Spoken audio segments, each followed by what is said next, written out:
김미애수님, 오늘은 연중제 17주간 복음 묵상 함께 하도록 하겠습니다.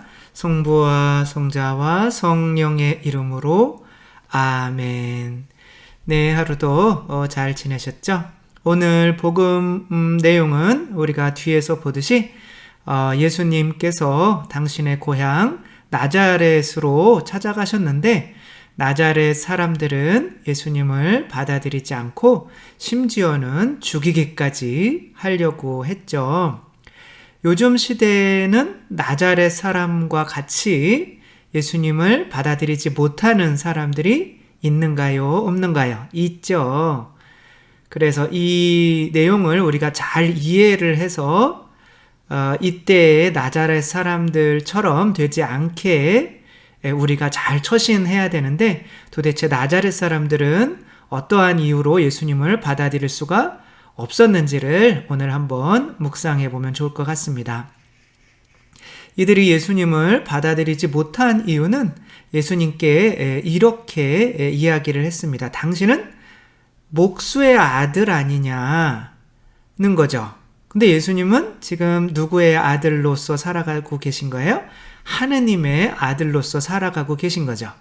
이것이 바로 예수님과 이 나자렛 사람들 간의 차이점인 거죠. 그래서 예수님은 분명히 요셉의 아들이기는 하지만 지금 하느님 아버지의 아들로서 살아가고 있는데, 이들은 목수 요셉의 아들로 예수님을 바라보고 있기 때문에 예수님을 이해할 수가 없었던 거죠. 그리고 그렇게 하는 것까지 다 교만하게 보이고 그래서 예수님을 배척할 수밖에 없었던 거죠. 오늘 하는 이야기는 어떻게 보면 부모님들이 약간 기분이 나쁠 수도 있는데, 왜냐하면 제목이 언제부터 아버지는 자녀들에게 망령이 되는가 입니다. 그러니까 좀 기분이 나쁘셔도 끝까지 들어보시면 더 기분 나쁘실 수도 있어요. 그렇지만 그래도 뭔가 우리가 또 생각해야 될 거, 그 이야기를 우리는 오늘 햄릿, 셰익스피어의 4대 비극 중에 하나죠. 햄릿, TVN에서 책 읽어드립니다 라고 하는 것에 나온 줄거리를 보고 간략히 그 줄거리를 소개해 드리도록 하겠습니다. 이 줄거리를 알려면 이 가계도를 먼저 알아야 돼요. 여기에서 햄릿은 어디에 위치해 있죠? 여기에 위치해 있죠. 이 햄릿이 이제 주인공인데, 여기는 햄릿의 어머니, 여기는 이제 햄릿의 아버지, 햄릿의 아버지의 동생, 그 다음에 햄릿이 사랑했던 여인, 그 여인의 아버지, 그 여인의 오빠, 그리고 여기 유령이 한 분 등장을 하시죠. 그리고 여기서 이제 우리가 또 한 명이 더 있다면 호레이쇼라고 하는 햄릿의 친구가 있어요. 그러니까 호레이쇼가 어느 날 12시만 되면은 엘시노어 성, 여기가 이제 장소는 덴마크예요. 엘시노어 성에 제가 이렇게 레어티스는 약간 가리도록 하겠습니다. 이 호레이쇼는 이 햄릿의 친구인데, 이제 햄릿의 아버지가 죽어요. 그래서 뱀에 물려서 죽었다고 그런 소식이 햄릿에게 들려와서 햄릿이 독일에서 공부하고 있었는데 덴마크로 다시 돌아왔죠. 왕위를 계승받아야 되니까. 근데 왕이 이상하게 햄릿의 아버지는 이제 죽은 거죠. 근데 이 햄릿의 동생이 왕이 되어 있고 자기 어머니와 이렇게 결혼해 있는 거예요. 이런 환장할 일이 또 어디 있겠습니까? 그런데 이 호레이쇼라고 하는 사람이 계속 네 아버지 계속 성에 자정만 되면 나타나더라. 요렇게 이야기를 해준 거죠. 그러니까 햄릿이 그래, 아버지를 한번 만나보고 싶은 거예요. 그래서 12시까지 기다렸다가 보니까 진짜 아버지의 망령이, 홀령이죠. 홀령이 나타나서 햄릿에게 야, 나 사실 뱀에 물려 죽은 거 아니거든. 어떤 놈이 밤에 들어와서 내 귀에다가 독국물을 부었다? 그래서 나 죽었다? 아우 이거 진짜 억울하다. 완전 억울하다 이거. 그리고 네가 왕이 돼야 되는데. 그러니까 누가 죽였는지는 지금 뭐 거의 확실해지죠. 누가 죽였겠어요? 동생인 클로디어스가 죽인 게 거의 확실해지는 거죠. 그래서 햄릿이 이제 근데 클로디어스가 이제 그 사실을 알게 되면 햄릿까지 죽이게 될 수 있으니까 햄릿이 머리를 써요. 미친 척을 합니다. 그러니까 미친 척을 하면서 광대들을 나라에서 다 불러 모아가지고 유명한 광대들한테 자기가 대본을 쓰게 해요. 그리고 자기의 아버지가 죽는 그 내용을 그대로 자기 삼촌이죠. 앞에서 공연을 하게 됩니다. 이 삼촌의 표정이 어떻게 변하는가를 보기 위해서 그렇게 한 거죠. 근데 삼촌은 그 연극 이름이 뭐였냐면은 쥐덫이에요. 쥐덫. 제가 쥐띠거든요. 굉장히 기분이 안 좋지만 그래도 쥐덫인 거죠. 쥐덫을 놓는 거죠. 그랬더니 진짜 클로디어스가 막 보다가 손을 부들부들 떨더니 연극이 끝나기도 전에 뛰쳐나간 거예요. 그러니까 아들이 햄릿이 저놈이 확실하구나. 그리고 이제 칼로 찔러 죽이려고 이게 들어가려고 하는데 이 클로디어스가 이때는 다 가톨릭의 신자들이죠. 클로디어스가 하느님한테 기도하는 거예요. 하느님, 제가 정말 몹쓸 짓을 했습니다. 근데 이때 찔러 죽이면 햄릿에게는 어떠한 생각이 드느냐면 이때 찔러 죽이면 아버지는 지금 죄가 있는 상태에서 죽었기 때문에 천국에 못 가고 구천을 떠도는 신세가 됐다고 이렇게 이야기를 하거든요. 아버지는 지옥 간 거예요. 근데 자기가 이렇게 회개하는 삼촌을 죽이면 육체는 죽여도 영혼은 천국에 갈 거기 때문에 약간 기회를 보는 거죠. 엄청난 천주교 신자인 거죠. 영혼까지 지옥에 가게 만들어야 이거는 참다운 복수다. 그러면서 이제 오피리아를 이렇게 만나죠. 네, 오피리아가 지금은 이제 썸 타는 중이었었는데 와가지고 좀 이렇게 한번 잘해봅시다. 그러니까 햄릿이 지금 복수가 지금 눈앞에 있는데 지금 이게 결혼하는 게 중요하냐. 지금 우리는 완전히 지금 미움의 세계로 들어왔기 때문에 당신이랑 내가 잘 될 수가 없다. 그냥 수녀원 들어가라. 그래서 수녀원 들어가신 분들이 다 그래서 들어온 것처럼 보시면 안 되는 거죠. 그래가지고 막 수녀원 들어와라 그러니까 자기는 그렇게 자기를 좋아한다고 막 그러더니 이제 와서 막 그러니까 열받아가지고 자살을 해버리죠. 그러니까 이 아버지가 또 열받아가지고 찾아온 거예요. 근데 햄릿이 지금 누구랑 이야기하고 있었냐면 어머니랑 이야기하고 있어요. 어머니, 지금 삼촌이 당신 남편이고 내 아버지 죽인 게 확실한데 어떻게 이렇게 불결하게 당신 남편을 죽인 사람과 결혼해서 살고 있습니까? 막 그러니까 그게 아니다 얘 뭐 그러는데 이 레어티스가 그 이야기를 찾아왔다가 그냥 들어오니까 그냥 자기도 모르게 이렇게 커튼에 자기를 감싼 거죠. 근데 부시럭부시럭 거리니까 햄릿이 뭐 이런 쥐새끼가 있어. 쥐가 많이 나오는 것 같아요. 그래서 칼로 훅 찔러 죽인 거죠. 그러니까 이 자매님도 돌아가시고 그 자매님의 아버지도 돌아가신 거예요. 그래서 또 멀리서 공부하고 있던 이 오빠 레어티스가 열받아가지고 이 누구한테 온 거예요? 이제 왕한테 와가지고 아니 도대체 이럴 수 있냐? 햄릿이 우리 내 여동생도 죽이고 아버지도 죽이고 이게 지금 정상이냐? 그러니까 클로디어스도 햄릿이 약간 좀 죽어줬으면 좋겠다 이제 그런 생각이 드는 거 아니야? 그러면은 네가 칼싸움 칼싸움 한번 이렇게 해가지고 내가 그 칼에다가 독을 묻혀줄 테니까 걔는 상처만 입으면 죽을 거예요. 그렇게 하는데 그래서 좋습니다. 그래가지고 둘이 이제 칼싸움을 하게 됐어요. 그 사람들 보는 앞에서 그냥 하는 거죠. 연속적인 칼로. 근데 이 레오티스가 먼저 상처를 입히는 거죠. 칼로. 그러니까 햄릿도 열받아가지고 그냥 찔러버려요. 그래가지고 레오티스가 죽었어요. 이거 안 되겠다. 그래가지고 이 클로디어스가 이 독을 든 이 포도주를 좀 마시라고 줘요.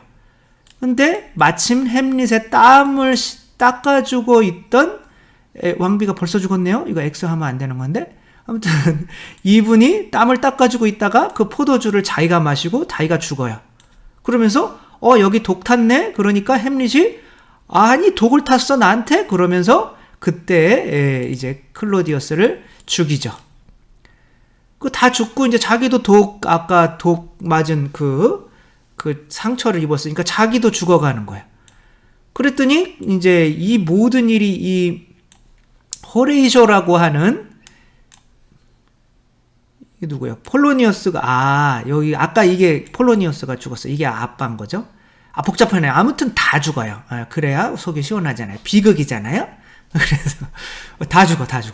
호레이쇼도 야 내가 이거 아버지 그 선왕의 홀령을 보았다는 얘기를 안 했으면 되는 건데 내가 괜히 해가지고 이놈의 집안 다 죽였네. 나도 죽여야지. 그러니까 햄릿이 야 너는 죽지 말고 정말 이 욕망에 물든 이 세상의 이야기를 나의 이야기를 꼭 세상에 전해줘라. 그러면서 혼자만 치사하게 살아남게 되죠. 호레이쇼 혼자만.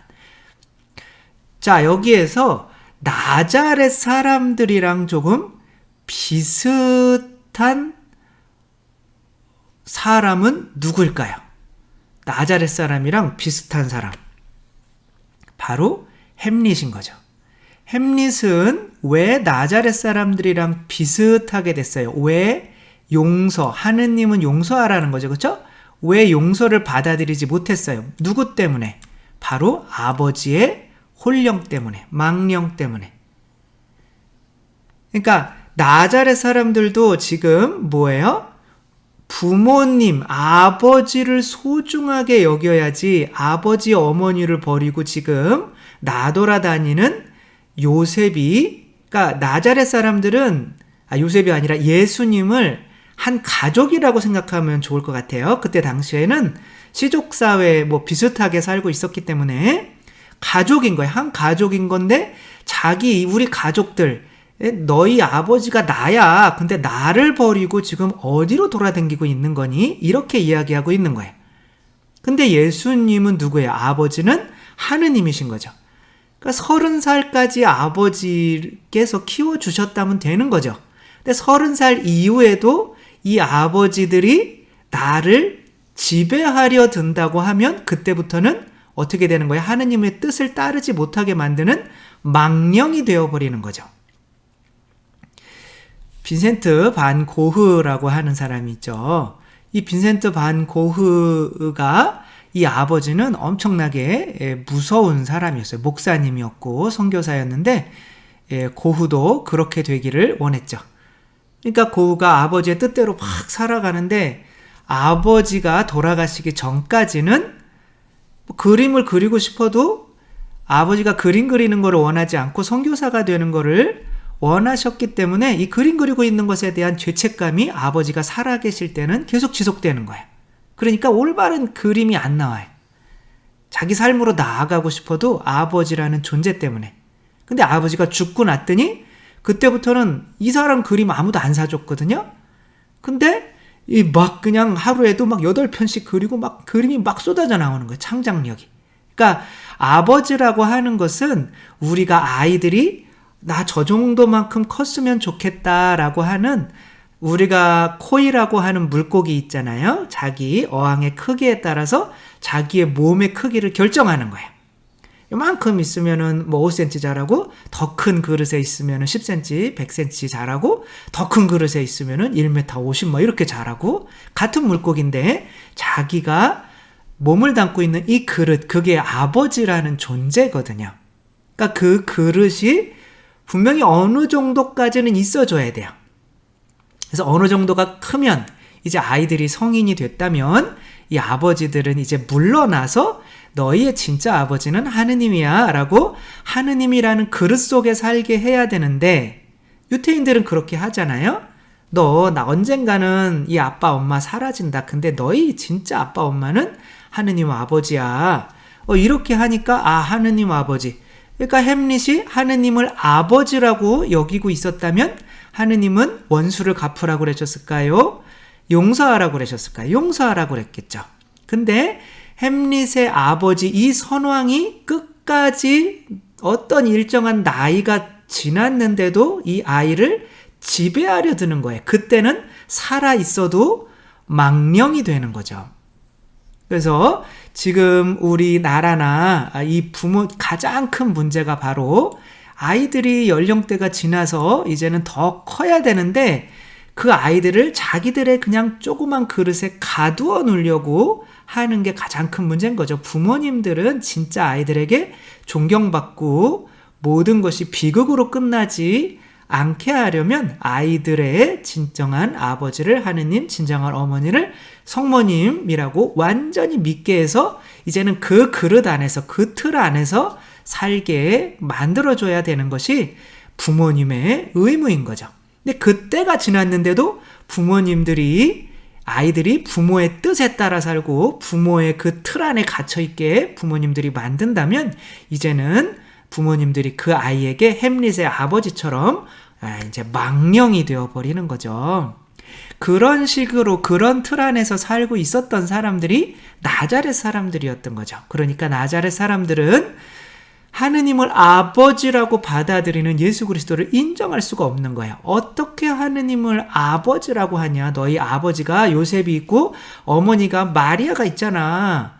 그게 바로 우리들이야. 어떻게 너희가 우리들을 버리고 예수님 보고 하는 얘기인 거죠. 그럴 수 있니?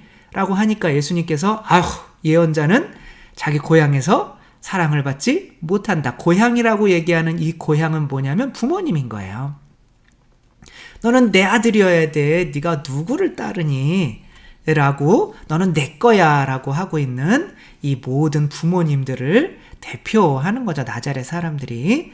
우리도 나자렛 사람들처럼 되지 않으려면 그리고 하느님을 아버지라고 삼고 사는 예수 그리스도를 받아들이고 우리 또한 하느님의 자녀가 진정으로 되고 자녀들까지도 그렇게 하느님의 자녀가 되게 만들려면 이제 자녀들을 큰 그릇으로 옮겨주는 역할을 부모님들께서 어느 일정 나이가 되기 전에 꼭 해야 되는 거죠.